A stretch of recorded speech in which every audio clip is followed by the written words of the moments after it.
Good morning.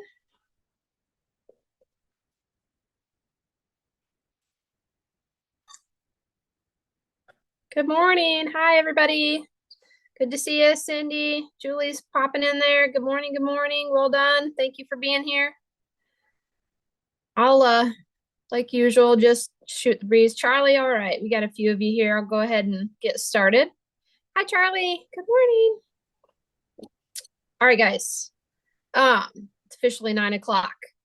So we'll get going. I've actually done a little bit of like more oftentimes it's off the cuff when I'm talking to you guys. It's just like a topic that I can just like talk about. And this is one too, but I actually made a bunch of bullet point notes and it's a lot. There's a lot to cover. So we're gonna get into it pretty straight away. But um the biggest thing is to understand that not the biggest thing, but something I want you to consider, right, is that if you need notes, take them because my notes are sort of not that useful. Okay, so if you need notes, take them, and I'll remind you that I'll post the recording so you can listen back to it anytime you want to rewrite things down if you need to reference written things. Okay. The good news is that it has been sunny and above freezing here during the day. It's still cold at night, below freezing at night. But there's a ton of snow melt, which is good in that like it's leading toward better days. But right now, it's just a sloppy mess. Like the I can see my arena, which I haven't been able to see my arena in a few weeks, right? It's just been covered in snow, probably like 2 feet of snow, which is new. I've not, that's the most snowfall we've gotten here since we've lived here. And in February, we're coming up on our 4th year. Like that'll be our 4-year anniversary of being here. I'm going to tell you guys, I'm going to rename my place.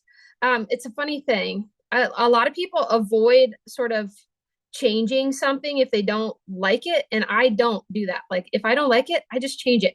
I don't know why I'm comfortable with that, and others are not, but I'm 100% comfortable with that. So my place is no longer going to be called the Double S. It felt mildly like a good fit of a name for our place, but it never felt like super good down to my bones. Like it didn't like encompass all that we are. It's a fun little like inside joke between Shane and I because we're both Smiths, right? My Smith is both my maiden name and my married name. That's why we called it the Double S. But the whole thing of it like being an inside joke is only mildly satisfying. So instead, I'm going to call it Whispering Woods. All right. Because the whole thing about my love here is about the trees.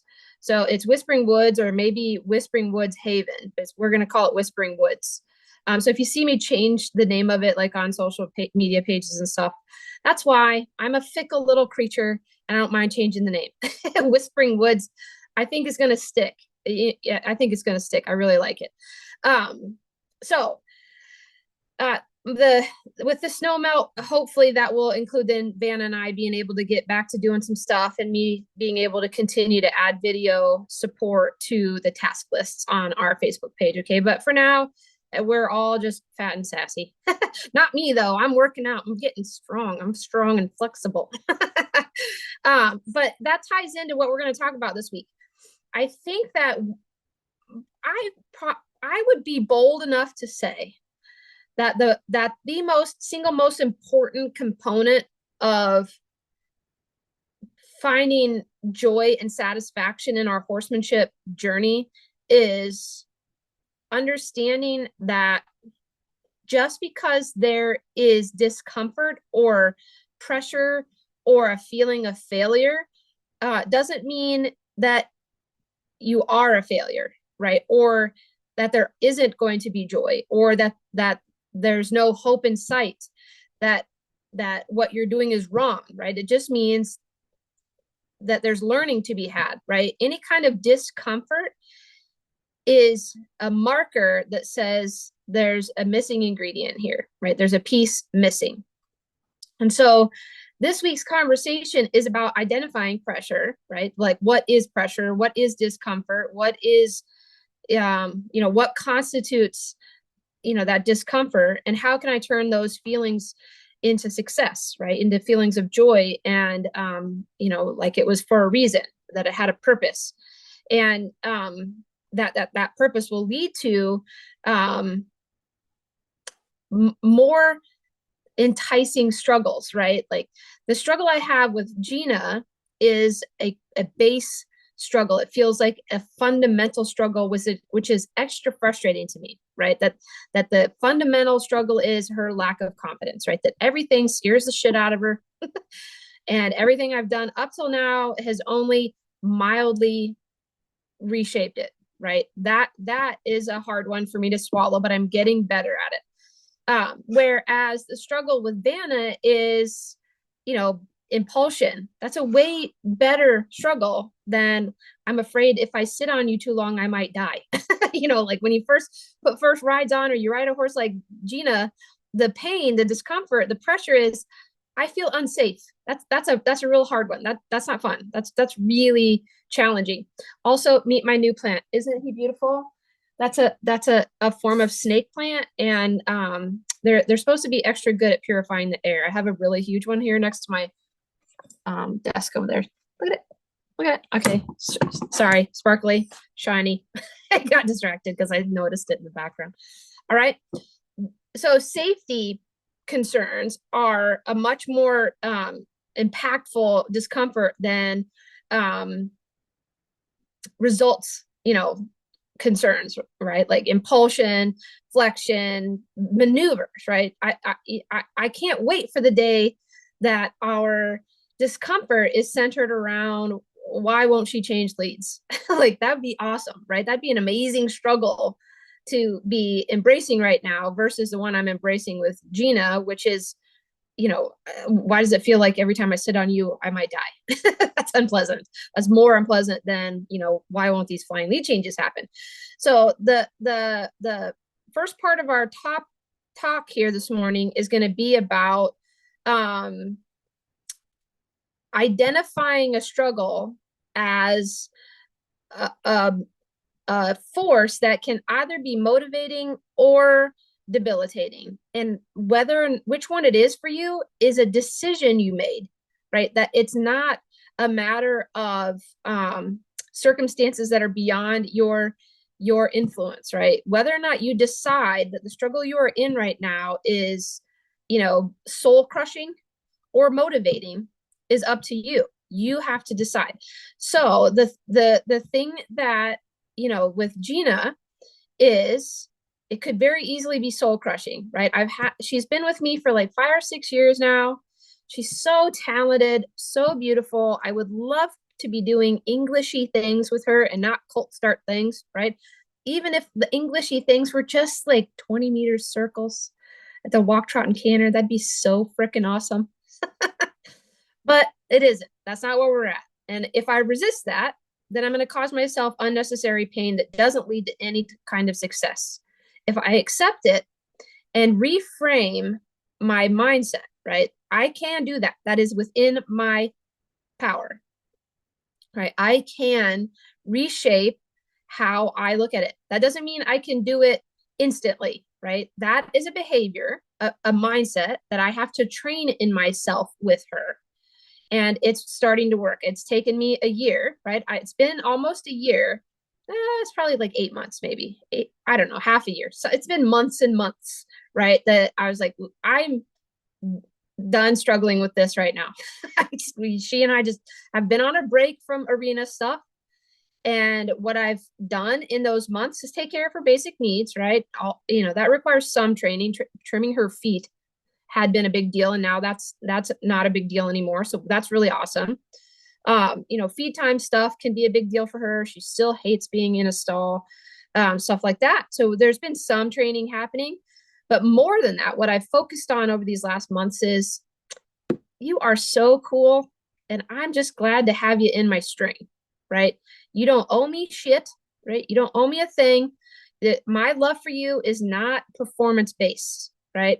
I fell in love with you the minute I met you, and she pulls on a core need for me, and the core need for me, the reason I love her so much is that she needs me, right? She needs me, not some Olympic rider or somebody who could probably get her to perform bigger things. She needs me. She needs someone who's going to accept her for who she is, love her no matter what, not, push her beyond, an appropriate amount of discomfort so that she has to defend herself, things like that. She needs me. I love that about her. Maxie does not need me. I could hand her over to any one of you and she'd cope. She'd be fine. She'd get along just fine. She'd probably argue with you, but she'd manage. She wouldn't be, devastated.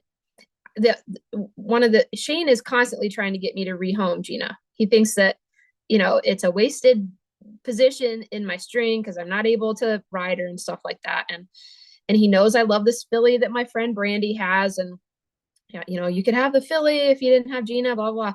I can't do it, right? My conscience won't let me. She needs me. That kind of transition would be devastating to her. So that's what I mean about reframing the disappointment. Am I still disappointed and frustrated that I can't ride her? Yes. Okay. Like that. I'm not pretending it's good when it's not, right? I'm not, there's no incongruence in how I feel about it, right? I acknowledge that I'm disappointed that I can't ride her regularly, right? Consistently, the way I wish I was riding her by now. Does that mean I don't still love her? No. Does that mean she still doesn't have value to me? No, of course not. She's a beautiful, sweet, kind, loving, gentle energy, and she needs me, right? So, I'm lucky in that I have other horses to meet those needs, right? If she was my only horse, it'd be a lot harder for me to accept where we're at and just keep trying and not put any pressure on myself or her to do any better than what we are doing. But because my needs are getting met by my other horses, I can just go, what, there's no harm in me to just keep trying, right? I'm not giving up on her. I'm not gonna stop trying to progress with her and get to where we could ride. But I'm just going to be less worried about whether or not we make progress or not, right? I love her. She's here no matter what.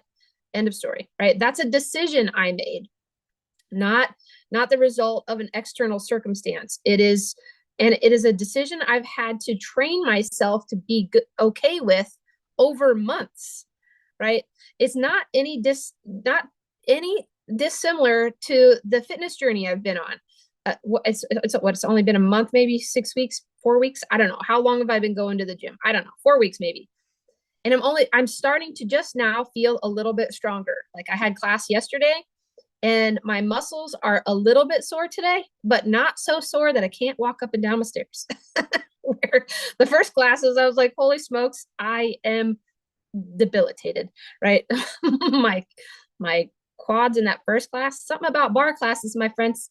You think ballerinas are dainty little boogers? No, that was hard. So I'm starting to feel stronger because I'm repeating. It's a training process. It's not just like today I decided that I wanted to be stronger and more flexible. Ta-da! Just because I decided today is done. I have to train it. Okay. So that's what I want to really impress upon you is how you feel about a situation is a trainable thing, right? That I don't mean affirmations. Okay. I think oftentimes with affirmations that can lead to toxic positivity, where there's an incongruence between your words and how you actually feel about something, right? The process of me learning to be okay with Gina has been about acknowledging that it sucks, acknowledging and admitting that I'm disappointed, and then finding a way to just be okay with that. All right. It's not about positive affirmations. Okay. It's just about deciding what's important to me and putting my energy into things that I can influence rather than, putting my energy into things I have no influence on. Right. So there you go. Real quick. Cindy says, I hear you on the fear soul crushing thing. I feel like I live in two worlds. The one where everyone at the show thinks I have a perfect horse, and the one where I dread the bucking and feel like a failure and I can't get past it. Yeah.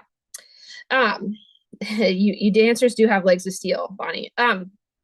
So I'm going to help you with that, Cindy. Okay, so the first thing is we have to get good at, when it comes to ourselves and horse training, at being able to identify pressure, right?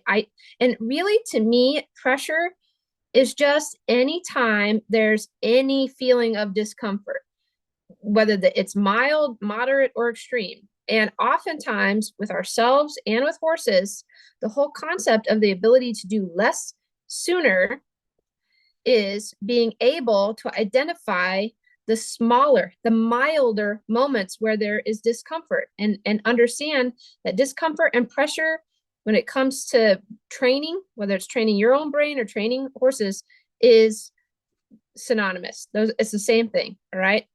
And that anytime a discomfort or pressure shows up, especially if it's circumstantial and not pressure that you intended, it's trying to tell you something, right? There's some message in it about something you desire not being fully at your fingertips just yet. Okay.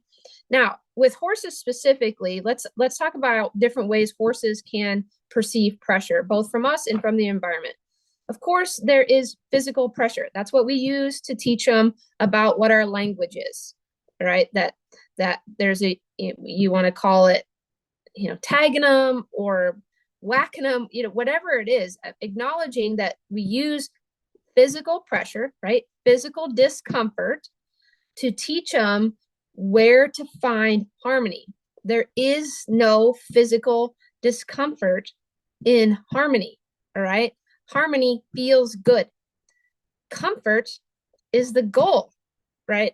So understand, we got to get good at identifying what is supposed to be comfortable and what is supposed to be uncomfortable. Comfortable for horses is subtle. Whatever we can do to communicate our desires to them, to initiate the dance, needs to be subtle, right? Not secretive, not sneaky, not unclear, just subtle, all right? So wiggling my finger is more subtle than wiggling my rope, right? To get my horse to back up. So it has a better chance of being comfortable for them to respond to that cue, all right? The less subtle my communication is, the more sort of sloppy my communication is, the more I'm going to dull my horse and the more pressure I'm going to need in order to get shit done, right? So if you're having to whack the crap out of your horse, it's because your communication isn't subtle. Your horse doesn't see enough comfort in the doing of the thing. So you have to use mild to moderate amount of pressure just to make it happen, versus using pressure to get them to be responsive. Okay. Physical pressure should teach our horses to be light, but in order for them to be light, we have to offer subtle, right? In order for it to be reinforcing and a experience that leads to harmony, you need to be subtle. They need to be responsive. All right. Another way that horses feel pressure is through the manipulation of our and their personal space, right? Spatial pressure is a thing. A lot of times, a really common one that this comes up with is, how close are you to the fence when you're asking your horse to do something, whether it's pass between you and the fence or back up, things like that. Like, how close are you to a barrier? That's spatial pressure. It's going to make them uncomfortable and has the potential to influence whether or not achieving the task is a good thing for them, right? It will put pressure on the situation. Spatial, so first physical pressure, now spatial pressure. For Gina, spatial pressure is a big thing, right? She feels spatial pressure in my shed. My shed is 60 feet long and open to the south, right? It's huge. That's a huge opening, and she still feels that it's potentially a trap, right? So anytime your horse feels like it might be a trap, that is spatial pressure. Putting your horse into vertical flexion, spatial pressure. That's what that video that I posted last year where she had that pretty big spook. It was because I asked her to tuck her nose. She got claustrophobic in that shape, right? And it made her uncomfortable enough that some small stimulus, I don't even, a squirrel farted. I don't know, right? it was just too much, pushed her over the edge for just a second. We had a quick little spook there, right? But that happened because of the spatial pressure she felt of the vertical flexion. Okay. Another potential source of pressure is your tone, right? Whether it's the tone from your voice or your facial expressions, right? The tone of your body language even can either put pressure on them or, provide a space where harmony is possible. So, for example, right, many of us are afflicted with a condition called resting bitch face. I know how very uncomfortable my thinking face makes a lot of people. All right. And my horses, right? That's a tone that bothers them. It's a tonal pressure. My horses are also bothered by the tone of my voice. Even, I've seen Pat make big stinks about you can't growl at your horse and have that be a correction for them. I'd beg to differ. I don't know that I growl at my horses, but what I have done is growled at my dog and had that bother my horses, right? And it was the tone of my voice, right? The grumpy sound of my voice. She's at my feet, so I'm not going to say her name because she's being good. But like, that's why she's no longer allowed to be loose when at feed time, right? Because it's a big deal to me that feed time is a peaceful, easy, smooth, slow process, that nobody gets riled or rushy or rammy at feed time. And was constantly having to growl at my dog because her instincts would kick up, right? She'd want to go in and nip at their heels. And they actually didn't really respond that much to her nipping at them. They would get worried when I'd growl at the dog, right? So I do think that horses are affected by tone of voice, right? That you can put pressure on them via your tone of voice, right? So tone is another form of pressure. The tone of your voice, the tone of your expression, the tone of your body language. It's also another reason why I don't use the Schwiegermutter look for yielding my horse with my body anymore, because that's not the tone I want those yields to have, right? I want it to have a pleasing feeling to them when they're responsive to me. So understand that the Schwiegermutter look is pressure, and if I need it, I will use it. But it's not the way I communicate my request to back up or yield the hindquarters, yield the forequarters, that sort of thing. Okay. Your tone, your equipment can have its own pressure, right? Whether it's your stick, your bit, your spurs, right? Equipment has its own pressure. And we need to know that. Like when I first started working with Kaya, the stick had pressure that I didn't want it to have, right? I had to reprogram her, right? Retrain her to understand that the stick isn't pressure in and of itself, right? That the way I use the stick might be pressure, but the stick itself isn't pressure. The same thing can be said for spurs. The same, I'm both excited and dreading the day I put the saddle on her for the first time, because she's likely to perceive that as pressure. And so I have to understand that the saddle has its own pressure in it, and whether or not I want it to have pressure or not, then that's going to determine what I do with it next, right? Equipment has pressure depending on the situation. All right. The repetition has pressure, guys. Repetition. If your horse does what you ask him to do and you keep asking them to do it, that puts pressure back in it, right? So if they do the thing, they do the spin, they do they put their feet on the pedestal, they do the jump, they do the flying lead change, and you just keep asking for it, it goes from being pleasing to having pressure in it. They just get into a spot where they're like, I thought I did the right thing, but you keep asking me to do it. So maybe it wasn't the right thing. And then they get anxious because they start to feel confused about the goal. And now repetition is the source of pressure, right? So you got to avoid being greedy. Yeah, body, right? It's hard, right? Because as soon as something feels fun, like it's going good, you go, oh, that was great, do it again. But we need to understand that repetition is its own kind of pressure, all right? Sometimes you can use that as a training aid, right? So a common one is change of direction, right? That for some reason, when you do the slingshot change of direction, that gets some horses riled up. It gets a lot of horses their blood up, all right? That doesn't have to be a bad thing, right? I use it on purpose with Maxie to get her excited. Where Vanna, I'd rather she not do that. She's like, it's just, I don't like that vibe out of her. It's not that hard to get energy out of her. So I'll use repetition until it simmers down, right? So it's not that repetition's a bad thing. You got to decide whether you want to turn the volume up on a behavior or turn the volume down. And, you know, whether or not repetition will help or hinder that. Okay. So repetition. The timing of your request can either put pressure in the request or not, right? If you ask for a foot that's not available because of where your horse's weight is at the time, then no matter whether they say yes or no, or get to the request, if their foot isn't available, there's pressure in their response to you, because it's not you've asked them a question that they're going to have to say in a minute to.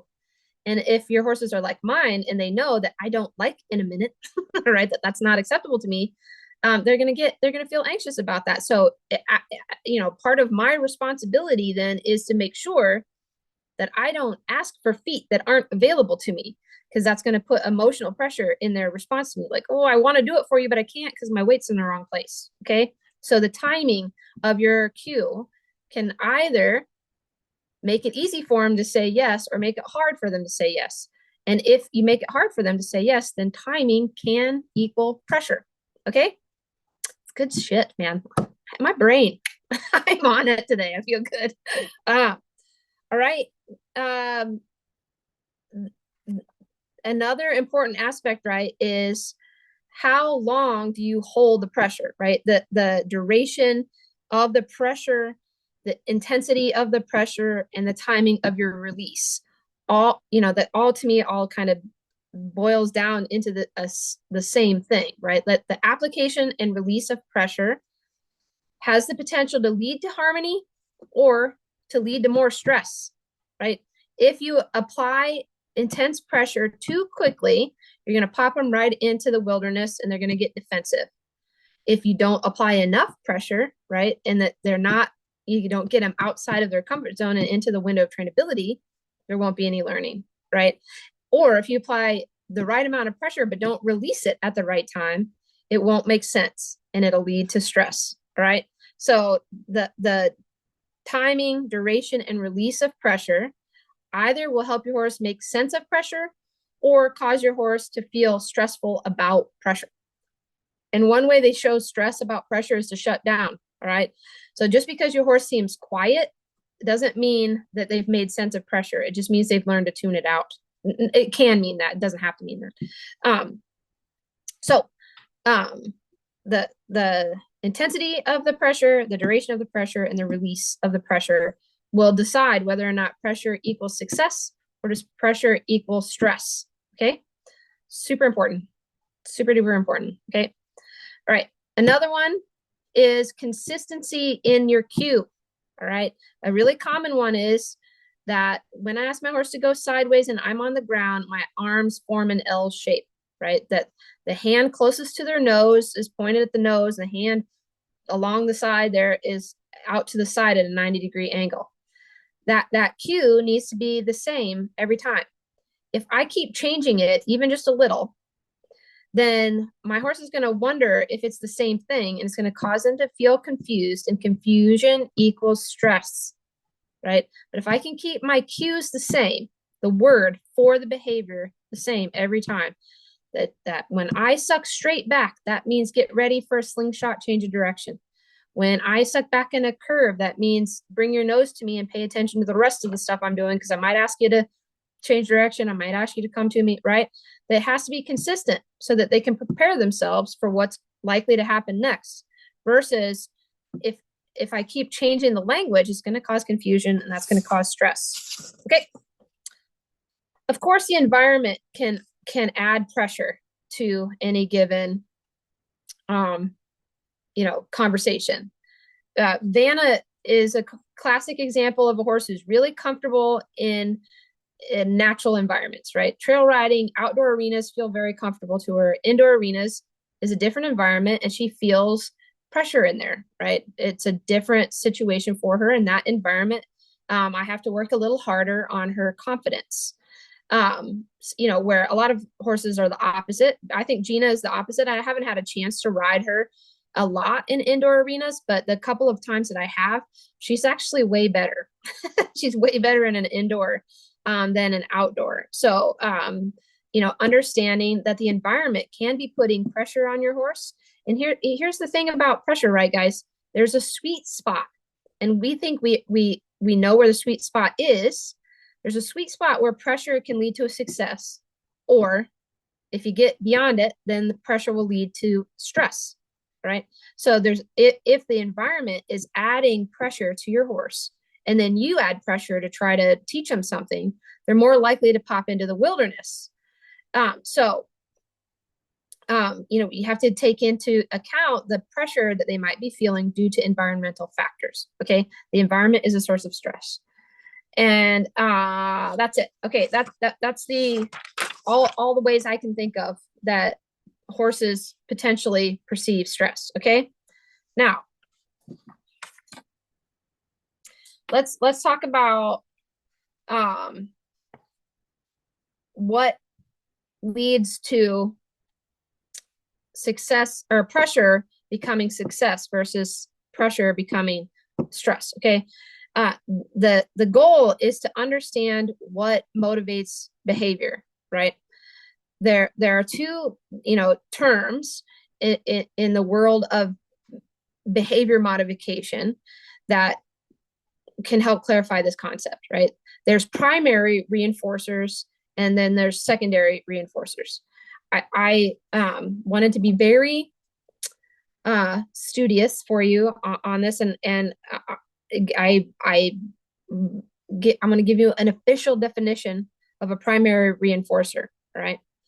A primary reinforcer is a stimulus or reward that inherently satisfies a biological need and doesn't require prior learning or association to become reinforcing. These are typically things like food, water, companionship, or relief from pressure or comfort, right? Comfort is a primary reinforcer. You don't have to train your horse to appreciate comfort. They are born appreciating comfort, same as us, right? In the context of horsemanship, the desire for a primary reinforcer can be a form of pressure. The desire for a primary reinforcer can be a form of pressure. So all those people out here who think that just because they use positive reinforcement means that they're not using pressure, it's a load of hooey, right? The desire for the food is pressure. It's mental and emotional pressure. What do I got to do to shake you down for that treat? Okay. So, and here I want to read another little piece here from some of the research I did for you. Over-reliance on these rewards can lead to increased pressure on the horse, especially if the trainer consistently uses them as the sole motivator. A horse constantly seeking a primary reinforcer may become anxious or overly focused on the reward, potentially affecting the overall responsiveness, right? So instead of thinking about the dance, right, instead of having a conversation with them, all they can think about is where's the cookie? Where's the cookie? Where's the cookie? Where's the cookie, right? That's how we turn them into cookie monsters. So I'm not saying don't use cookies. I always have cookies in my back pocket. I'm saying don't use only cookies, right?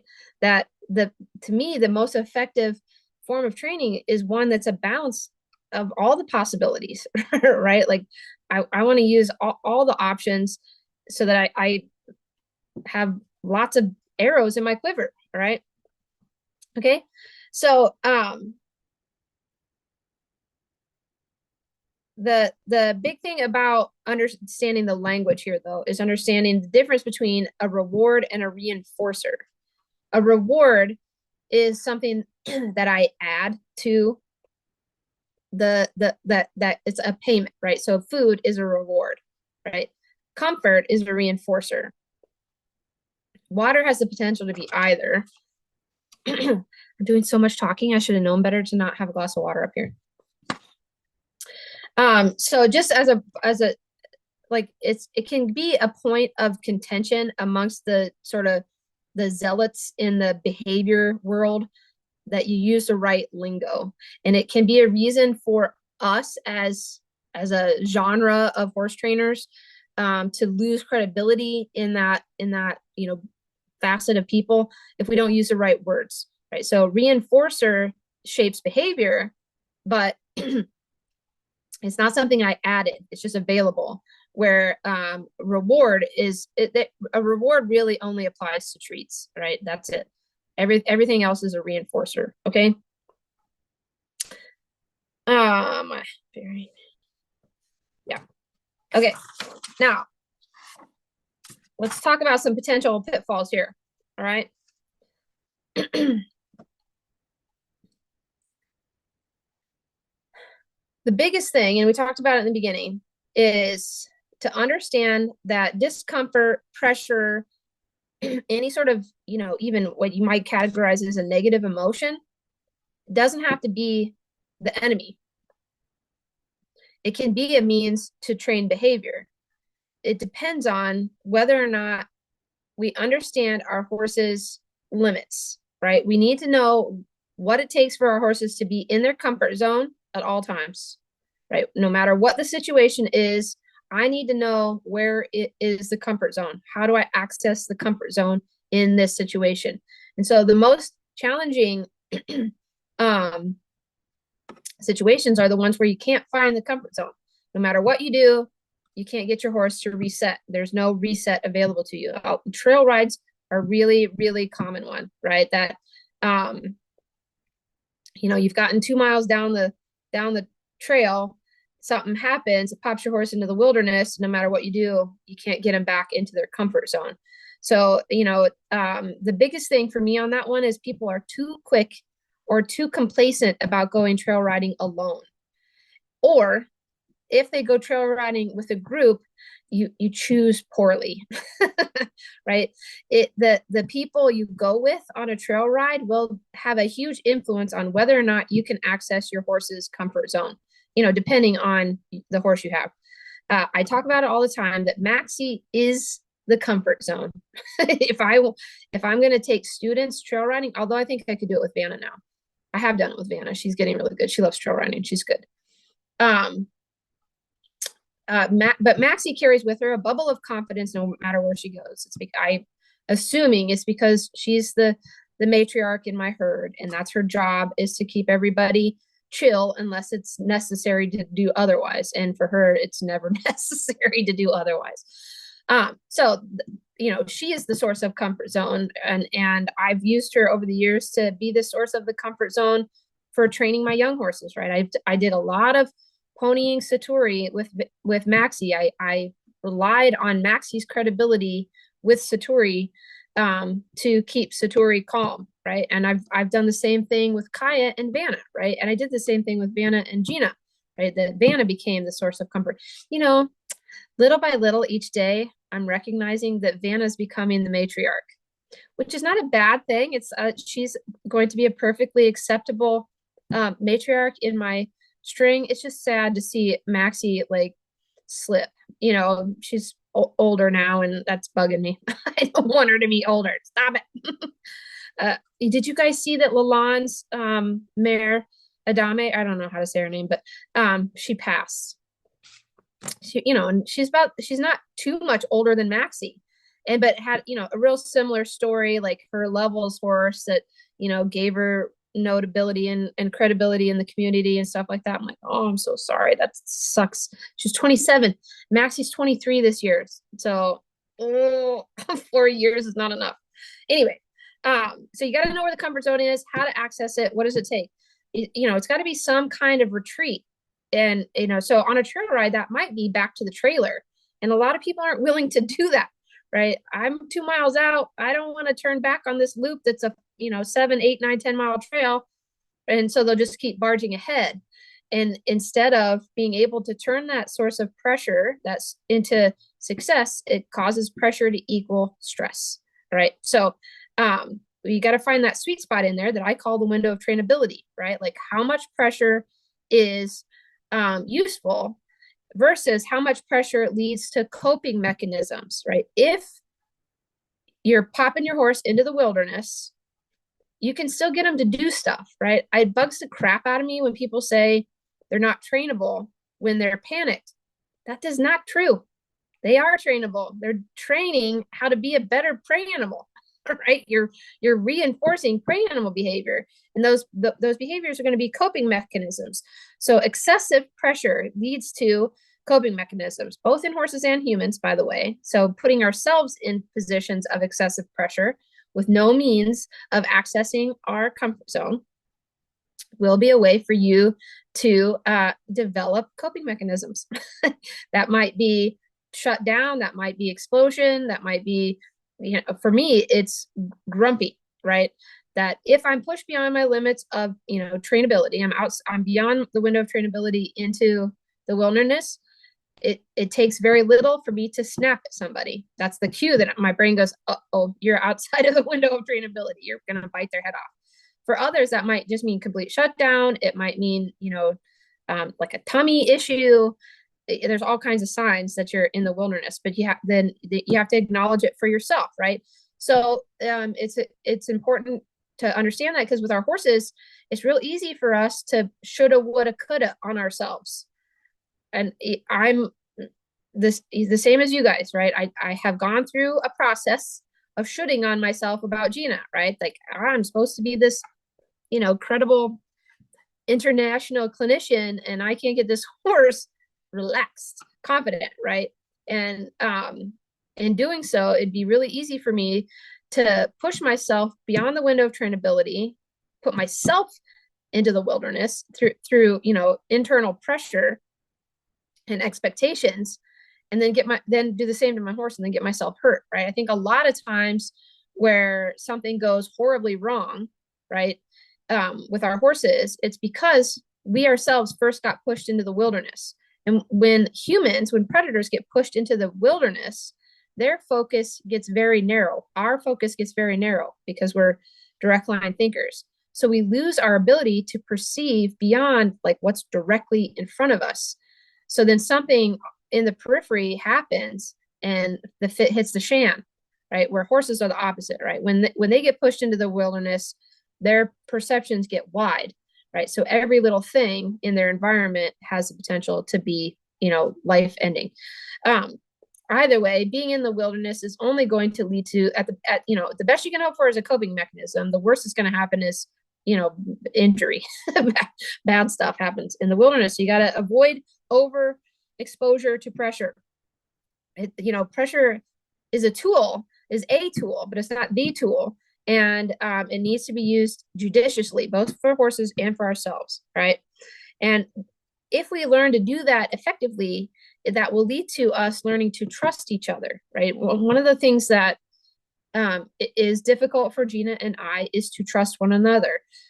Part of the journey for us is I am having to pay for the sins of those who came before me, right? She has repeatedly been pushed into the wilderness by bipeds and, you know, put in situations that she felt were beyond her skill set.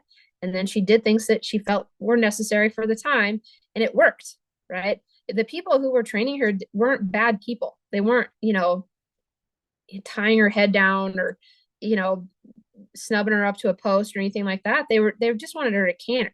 But that was more than she could handle.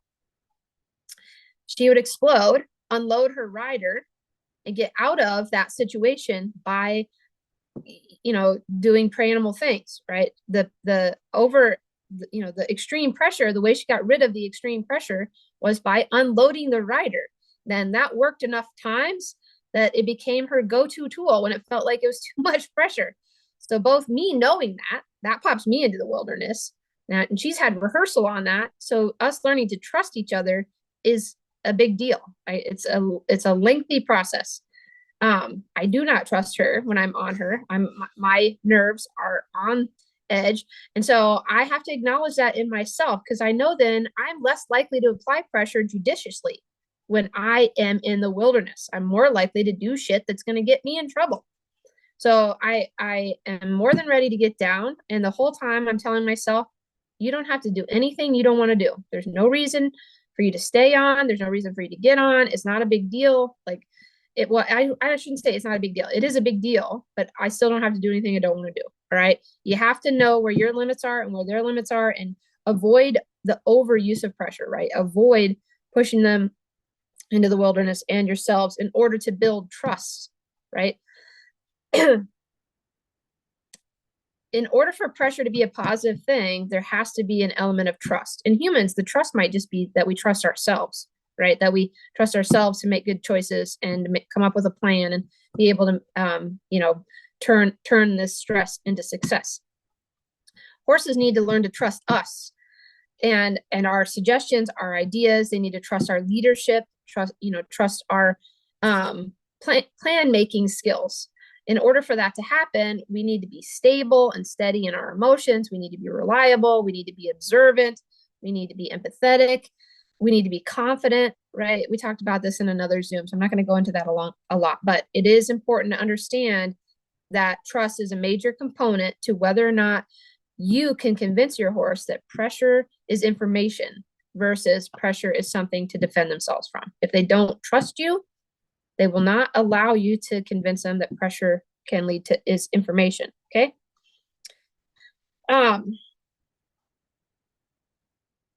Let's see. Another important part of having pressure become success is we have to be progressive, right?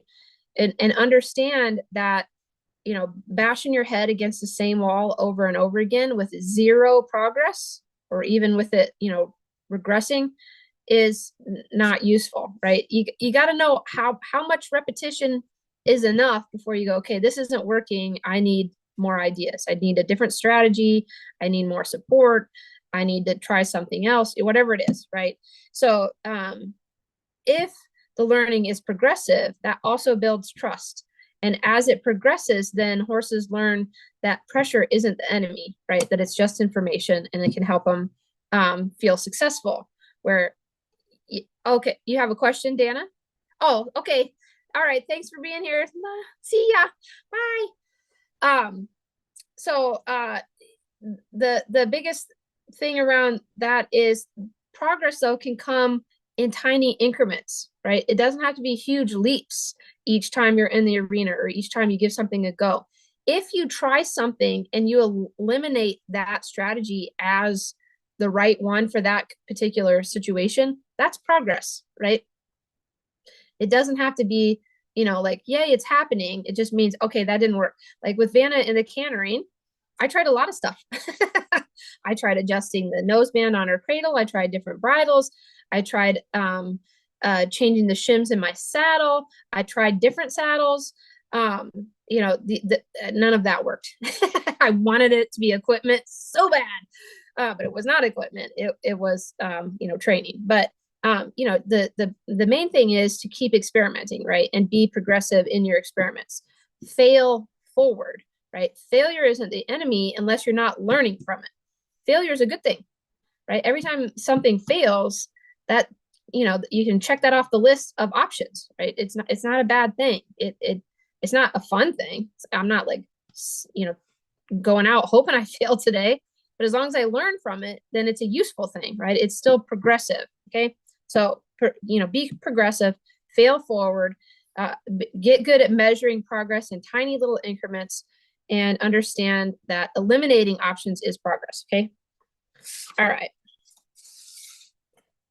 The two more things, okay, before I stop talking. It's really important component to this process is mindfulness, right? And that's a difficult component to describe. And so instead, I'm going to give you a scenario. Yesterday, none of you have been here. Hey, the end of our gravel road, that intersection onto the paved road is not nice. It's at the top of a hill and around a bit of a corner. So it's terrifying. I hate it. So there's a like that split second where either you got to commit that you're going out, or wait a little bit longer. Like in the summertime, it's great because I just roll the windows down and then I try to listen to see if there's traffic coming. But when it's freezing cold out and you don't want to put the windows down, and you got to hope that you made a good choice.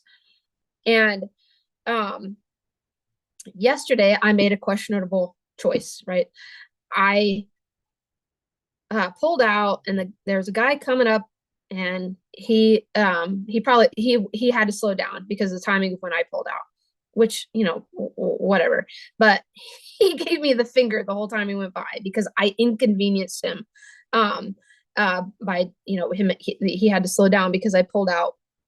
I just didn't see it. Like I looked to my left, I looked to my right, I looked to my left again, and started to pull out as I looked right one more time. And so he probably only saw me pulling out looking right, where I had looked left twice and didn't see anything. So I pulled out anyway.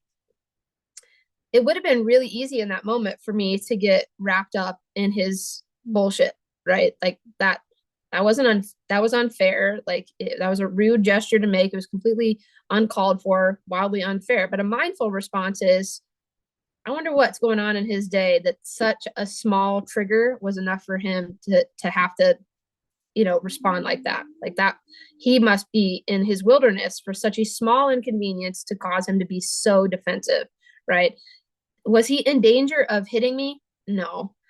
I mildly inconvenienced him where he probably had to let off the gas for, I don't know, 100 yards. I don't know how far. I'm not good at judging distance. Okay. So, developing mindfulness, it's not about making excuses for people or yourself, but it is about understanding what causes behavior, right? Where do those things stem from? And, not taking things personally, right? And I hate saying it like that because it sounds flippant or like it's an easy thing to do. And I'm sure that some of my ability yesterday to like go, that guy's must be having a bad day, versus like, F you, buddy. Like, the old me would have been like, rah, rah, rah, rah, and honking my horn, like, like, that's not fair. You're being unfair to me. His response to me has nothing to do with me.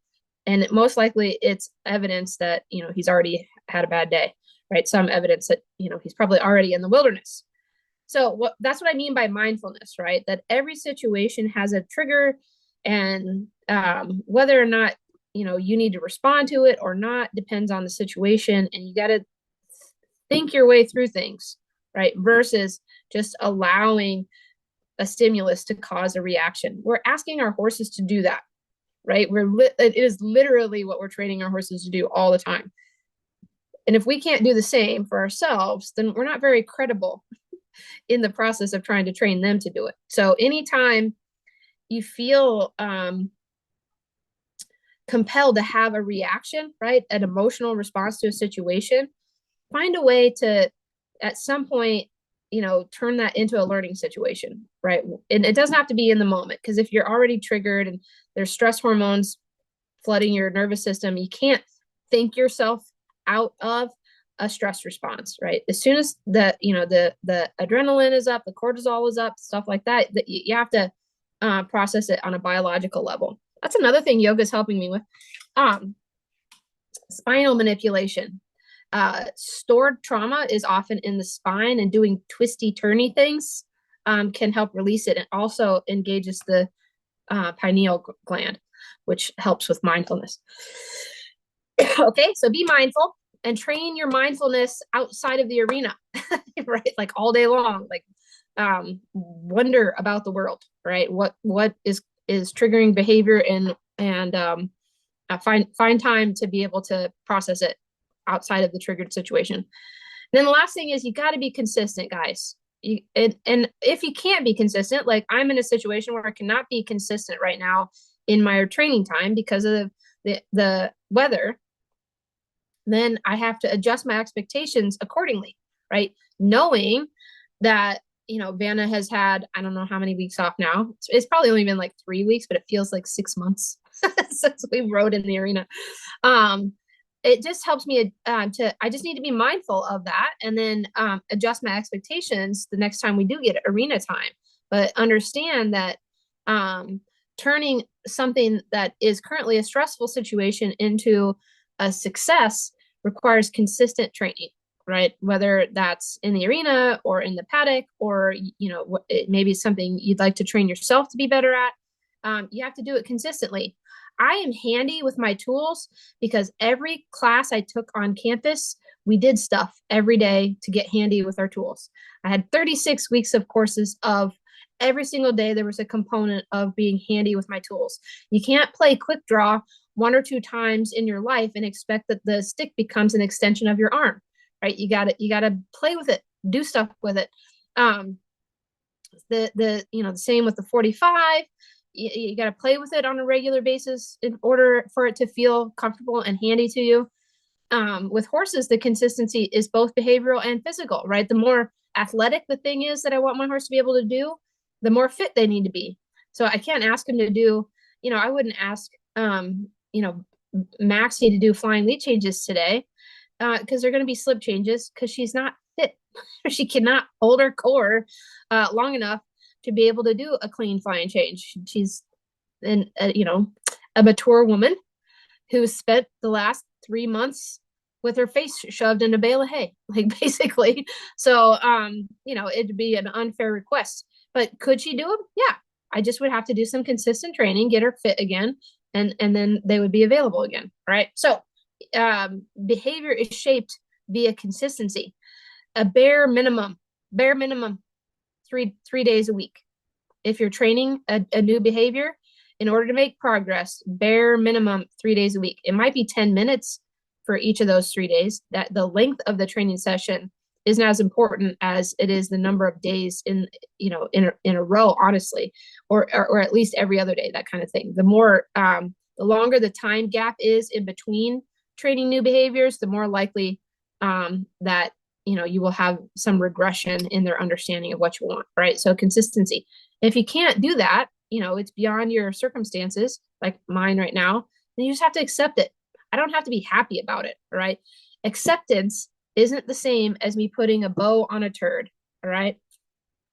I hate it. I'm not okay with it. This sucks. I'm frustrated, and this too shall pass, right? Like when spring comes, and listen, this is fall spring with this fun little sunshine we're getting here for the next 5-6 days. It's just a teaser. It's never safe until Easter. It's not until after Easter, then we're usually safe from snow and winter. So I got to keep that in mind too. But you got to accept your situation and then move forward from a place of acceptance. Okay. All right, that was a lot of talking on my part for like an hour. What do you guys got? Any comments, questions, confusions, or requests? Do I have any more in the chat? Bonnie says Faye is comfy in a fenced area versus an open field. Yeah, that's common. And it goes both ways. Have you ever seen video footage of when they round up Mustangs? Those horses have never seen a fence before. They don't know what it means. And they'll just bash into it, like to their own detriment. They'll like bloody their noses and tear limbs, and because it doesn't make any sense to them, that kind of confinement. It's absolutely devastating for them. A lot of times, not all the time, but it can be. So yeah, that's good though. That's for her being a domestic horse, that makes sense, right? That she's more comfortable. Julie says, if you had to choose between spending mindful, undemanding time versus exposing and expanding to develop trust, which would you choose? I think, Julie, for me, that would depend on which horse I'm playing with, and what their biggest challenge was. So like with Gina, trusting me is the biggest hurdle to us making progress. So I would do expose and expand with her. I do undemanding time with her, where Kaya just came trusting me. Like she just showed up here like, yeah, sure, mommy, whatever you do is probably okay. But anytime it's a novel thing, it's an opportunity to break that trust. So I probably would do more expose and expand with her. So I think you got to decide what's the biggest red flag in front of you right now and chip away at that thing. I think I like to tackle the biggest problem first and then go from there. Good question. What else, guys? Anything else? Comments? What's, could be, highlights, ahas? Yeah, Cindy, go ahead. Yeah, Cindy, go ahead.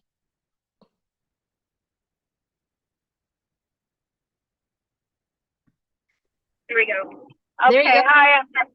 I'm driving to work, so you might not have time for it, and I can email you. But I'm definitely kind of at the frustration level with the bucking, and it's it's like we have to go through the box before we get to the not box, and yeah, maybe I need to walk away for a while because I do have consistency. Yeah. And I'm investigating some suggestions that I've seen from trying to do research on it that I could ask you about. But it's frustrating because we're years into this. Yeah. Yeah. Yeah, for sure. You just got to keep sending me video and we'll just keep chipping away at it. But for me, every time I've seen what's going on, Cindy, is she loses relaxation in the transition, right? So she goes from a relaxed trot to contracting her back before she transitions into the canter. And so then that makes her buck because she can't get her body organized and it probably hurts a bit, right? So she has a combination of like conformational things, as well as like previous life experiences and a propensity towards tension. So I think that the biggest thing is we're going to have to keep working on teaching her to fall in love with relaxation and not and help her understand that there's no reason to defend herself. She's getting defensive, and I think that a lot of times what I've seen with what goes on between the two of you is you get a nice feeling in the trot and then your brain skips ahead about 3 steps, and in those 3 steps between this nice trot and the canter she gets tight, and so instead of retreating again and getting her relaxed again before you ask for the canter, you just keep focused on the canter, and you got to be ready at any moment to go just kidding, right, and come back and relax the trot again. Anytime her head is high and her back is low and you ask for the canter, there's a chance that she's going to buck a bit. Yeah, yeah. I mean, and I know my hands aren't the best. I really try. One suggestion that I read about was that a loose ring snaffle can pinch if you don't have the most reliable hands, and that switching to something that couldn't pinch, like more of a D ring, could help. And I Yeah. don't know what you thought of that. Yeah, I could see that. And I agree, right, that there's a potential pinch point on loose ring snaffles if the bit doesn't fit right. Listen, your hands are pretty good, Cindy. Like I wouldn't, I you they work. We've worked on that, and you've made a ton of improvement. I still feel like the issue is that she has a habit of doing things tight, right? She has a Yeah. habit through years of conditioning of getting things done tight and being told that was good enough. And so she thinks it's the right thing to do. And so convincing her that there's a better way to get it done, that she can enjoy it, has just been a really big struggle. I think I mean, it's worth a try. Changing the bit is not a hard thing to do. But until she changes her posture in through the transition, it's she's still going to have the chance of defending herself because it doesn't feel good, right? And that's when the buck comes out. Right. And there's the mental battle too of going, okay, she's relaxed at the trot. This is when we start thinking about the canter. I really don't want to get hurt. There's always the potential this could escalate, and that stuff's going through my mind, which makes me feel tense. And Yep. so it's a whole thing. Yes. Yeah, but the big thing I really really want to keep impress upon you, Cindy, is your head gets in a spot where you start thinking about the canter, and then it's like you feel like you have to do it. You don't. Like you can think about the canter, feel her get tight, and go, just kidding, and come back to just relaxing the trot again. Where oftentimes I can see the switch in your face in your video, like, yep, we're cantering now, and no matter and then she starts to get tail swishy and her back gets tight, and you just go ahead and ask for the canter. Where as soon as her back gets tight, you got to relax it again. You can't keep going on the canter part. We don't do tight. We have to convince her that she'll enjoy it if she can do it relaxed. Yeah, we'll keep working on it. Okay. Okay. I'm here for you. Keep sending me video. I know it's really hard. I feel your pain, especially because I have one who thinks that cantering is hard too. But it's getting better. Bonnie says that she's heard the same thing about the D-ring just to make sure that she's not hurting Ruby yet. Yeah. Listen, a well-fitted loose ring snaffle will not pinch. A poorly fitted one will pinch. So, if the mouthpiece is the right size for their mouth, then there's a tiny bit of mouthpiece beyond the corners of their mouth, and the slide of the ring won't grab skin. But if it's a little bit too small, then the slide of the ring will grab skin. And of course, that would be, a stress trigger for some horses, especially our sensitive mares, right? Our opinionated, sensitive mares will be grumpy about that and not at all inclined to, put up with it. So, yeah, I mean, like I told you, when I was going through my Rolodex with Vanna, I for sure tried different bridles. I tried different bits and even, different things with my cradle bridle, and, definitely worth experimenting with. Anything else, guys? Good stuff. All right. Thank you for being here today. I appreciate your presence. And let's do it again next week, okay? Thanks, guys. Have a great day. Talk to you again soon. Bye. Email me. Send me video.